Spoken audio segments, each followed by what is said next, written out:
ఎదగమని మొక్క నీకు చెబుతుంది. ఎదిగిన కొద్దీ ఒదగమని అర్థమందులో ఉంది. అపజయాలు కలిగిన చోటే గెలుపు పిలుపు వినిపిస్తుంది. ఆకులన్నీ రాలిన చోటే కొత్త చిగురు కనిపిస్తుంది. మౌనంగానే ఎదగమని మొక్క నీకు చెబుతుంది.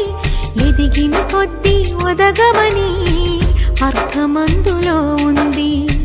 అపజయాలు కలిగిన చోటే గెలుపు పిలుపు వినిపిస్తుంది. ఆకులన్నీ రాలిన చోటే కొత్త చిగురు కనిపిస్తుంది.